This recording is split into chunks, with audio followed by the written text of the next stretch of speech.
நாமக்கல் மாவட்டம் முள்ளுக்குறிச்சி கிராம மக்கள் மரத்தில் வாழும் வௌவால் கூட்டத்திற்காக ஒவ்வொரு ஆண்டும் பட்டாசு வெடிக்காமல் தீபாவளி பண்டிகையை கொண்டாடி வருகின்றனர். முள்ளுக்குறிச்சியில் 100க்கும் மேற்பட்ட குடும்பத்தினர் வசிக்கின்றனர். இந்த கிராம சுடுகாட்டில் உள்ள 3 அரச மரங்களில் ஏராளமான வௌவால்கள் வசித்து வருகின்றன. இரவு நேரங்களில் இரை தேட சென்றுவிட்டு அதிகாலையில் வந்து தங்கும் வௌவால்களை கிராம மக்கள் யாரும் துன்புறுத்துவது இல்லை. வௌவாலுக்கு தொந்தரவு கொடுக்கக்கூடாது என்பதற்காக சுடுகாட்டு பகுதியில் மேளம் அடிப்பதையும் பட்டாசு வெடிப்பதையும் அவர்கள் நிறுத்திவிட்டனர்.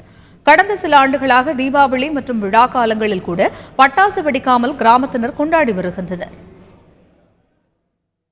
ஊர் மக்களும் சேர்ந்து பாதுகாப்பாக வச்சுருக்கிறோங்க. சுற்று வட்டாரத்தில் யாரும் பட்டாசு வெடிக்க மாட்டோம். தீபாவளியாக இருந்தாலும் பட்டாசு வெடிக்க மாட்டோம். அதே மாதிரி இது சவம் அடக்கம் பண்ணுற இடங்க. மோளம் வந்ததுனாலும் தூரத்துலேயே நிறுத்திடுறாங்க. எல்லோரும் ஊர் மக்களே ஒத்துமையாக பாதுகாப்பாக வச்சுருக்கிறதுனால இது இங்கேயே இருக்குங்க.